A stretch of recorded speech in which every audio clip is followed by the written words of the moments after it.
there and welcome to my letter bookish corner of the internet. My name's Harriet. Today I'm going to be doing my wrap up of the books that I read in the month of July. July started off pretty strong for me actually, and I did get to 10 books in total, but towards the end of the month there was when I started my new job, so things went downhill a little bit, but that is completely okay, and I have figured out a system for my reading and I'm trying not to put too much pressure on myself now. I'm pretty much ahead of schedule on my reading goal for 100 books. Essentially whatever I can read from this point onward will be fine, and I am happy with the 10 books that I read this month. It's not a competition, I need to keep telling myself that. It doesn't matter if I don't hit 100 books, as long as I'm enjoying the ones that I read, which actually I'm going to start with DNF on this list. It's not the first book that I read in the month, but it is the only one that I DNF'd, and that's unfortunately Treasure Island by Robert Louis Stevenson. I just could not get into this. So this is a classic children's book that I really wanted to enjoy because it is about pirates. It's very adventurous and very fun. I don't know what it was about the writing. I did really enjoy the characters when I was reading it, but the writing just bored the heck out of me, and I don't know why. I don't know if I'm just in a bit of a funny place and this just isn't the book for me at the moment, or if it just isn't the book for me in general. I'm not trying to dissuade anyone from reading it because it's not a bad book. It just wasn't for me and I didn't want to continue using my time up reading it. So yeah, unfortunately I didn't finish this book. I do know many people do really enjoy it, but it just wasn't for me. But the first book that I finished in the month of July was The Lost Soul by Ryan Leovu. I hope I'm saying their name right. So this is a science fiction novel. It's not too long at all. I think it was about 300 pages long, following a young man called Leo who has ended up on a colony on Mars.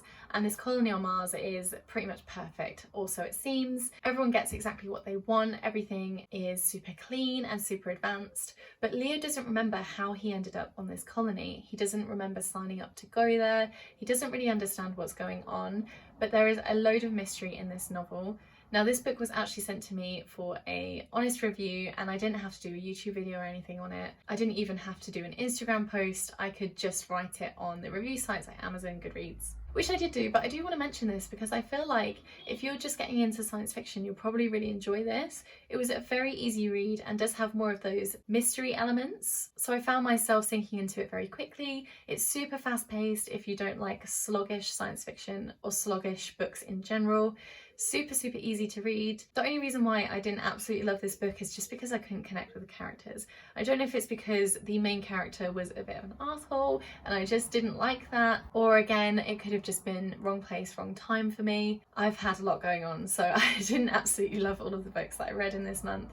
I was just very stressed and didn't have a lot of time to sink myself into the story, so maybe I was preoccupied when reading it and just couldn't connect with the characters, or maybe it was the way it was written, I'm not certain. But I don't want to put anyone off reading it. It is an independently published author, and I do really honestly think that if you just want to get into science fiction and you don't know where to start, this might be a good place to start because it's not science heavy and it has more of those mystery elements. So overall a pretty good book. I wouldn't rate it negatively in any way, but it also just didn't really do a lot for me, so I would give it a 3-star rating. The next book I read, or I should say finished, was The Celtic Myths That Shape the Way We Think by Mark Williams. This is a non-fiction talking about different Celtic myths and how they have changed over time and how they link with each other between different countries, different moments in history. It was just a really interesting read. There aren't too many Celtic myths in here to confuse you either, so again, something that was very easy to follow, and you could pick it up and put it down, read books in between because it's set into different myths and different chapters, which I personally just read it all as one. I really enjoyed this. I thought it was brilliant, very accessible, written really beautifully, laid out very well. It had gorgeous imagery in there as well. So I couldn't give this anything other than 5 stars, and I do think if you're interested in dabbling into some Celtic myths, this might be the book for you. The next book I read was a short one, and that was Orsinian Tales by Ursula Le Guin. This is a collection of short stories. I have actually read some of these in one of her other collections, which I didn't realise. I didn't realise that they were set in Orsinia, which is this fictional country that Le Guin created. Yeah, I just didn't realise that the short stories I was reading in the other collection were linked to Orsinia, which is very interesting. So I reread some of those and that was really nice to revisit those and pick up different things from them. But they're all based on different things. So we've got some murder in there, we've got romance, we've got family ties, we've got things about nature and appreciating where you are and history. There was just a little bit of everything in here for me. It isn't my favourite book by Le Guin, and obviously it is a short story collection, which I ended up reading it all in one go, and I think I would have appreciated the stories individually more had I picked it up, put it down, and then picked it up for the next story, which is something I'm going to try with her other collections, just to see if I can get a little bit more from it, because I couldn't give this anything other than a 4-star rating, which is still very high, but usually Le Guin's books get 5 stars from me because I absolutely love them. But I just don't know if I loved this. I'm pretty certain that I didn't, but I did really, really like it. So yeah, a 4-star rating overall. If you want to get into Le Guin's writing, I think this would be a really good one because you have all these different stories and themes to pick from. And it's not too long either. The next book I read was a children's novel, and that is The Ichabod by J.K. Rowling. This book has been on my shelf for a really, really long time, so I just figured I'd pick it up since I read The Christmas Pig in December, and I really enjoyed that. And I'm so glad I picked this up because I absolutely loved it. It was so much fun. There were so many kooky, crazy characters. There were loads of villains. There was loads of treachery and treason, but all based at a younger audience. So it was super easy to read, but there was so much going on that it kept me entertained the whole time. It was also really funny. It had really good messages in there. I just loved it. And it's super sweet because on the inside there were different illustrations by people who sent them in to Rowling herself for her to pick through and then put them into the book. So they were published in there, and it was just a really lovely read. I'm so happy that I picked it up, and that ended up being a 5-star rating from me. Definitely good if you like children's stories and something full of fantasy. It's also set in a medieval setting and has got some mystical creatures in there. So if that's your kind of thing, I do recommend picking this up. The next 3 books that I read are part of the Shadow and Bone trilogy, so I read all 3 books in 1 month.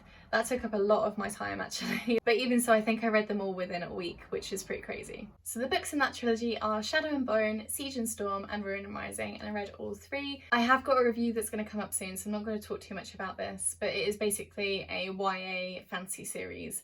And it's very magical and very romantic and very tense, but something I really enjoyed. Didn't absolutely love it. I'll get more into that in my proper review, so keep an eye out for that, but I did end up giving all 3 books and the whole series a 4-star rating. The next book that I read is actually an ARC that got sent to me in exchange for an honest review, but I didn't again have to put this on my YouTube or anything. I'm just deciding to because I actually really enjoyed it, and that is a short story poetry collection collaboration called The Never Tales, and this is volume 1. This is written by Hannah Carter, Anne J. Hill and others. I'm not certain who the others are, that's just what it says on the front cover. This is a very interesting short story collection if you're intrigued by the dark side of Peter Pan by J.M. Barrie, which I definitely am. When I read that children's book I was surprised how dark it was.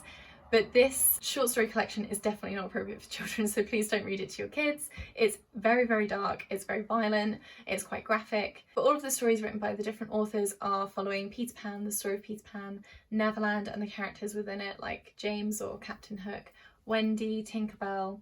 So all of these characters, but they all have a very, very dark twist put on them. And I just found it very entertaining. It was also nice there was poetry in here too, so it wasn't just short stories, there were little elements of poetry. Very magical and gorgeous read. I do wish, so my only gripe with this is that some of the short stories were cut off halfway through and then they're continued in volume 2, which isn't out yet. And I would have rather had fewer completed short stories than loads of half-finished short stories. I just don't think it just didn't feel right to me. It didn't feel proper, and I personally just didn't like that. So it did knock it down a little mark for me. But other than that, I thought it was written really well. Everyone did a fantastic job, and it's nice that there are different authors working on this project. So it ended up being a 4-star rating. And the final book that I read in the month of July was The Fine Print by Lauren Asher. I'm again going to have a separate review for this, so I won't mention too much about it, but it is a smutty, steamy romance novel set in Dreamland, which is an alternative to Disneyland. So that's all I will say. I did end up giving it a 4-star rating, and I'll get more in depth with that in the review that will be up super soon. So those are the 10 books that I read in the month of July. 2 5 stars, which is a little bit lower than what I would usually have, and 1 DNF, which really, really sucks, but I can't help the way that I feel about books. That's just how it is. Let me know what your favourite book from the month of July was, and if you liked any of the books that I've mentioned on this list. But that is everything from me today. Thank you so much for watching, and I will see you in my next video. Bye.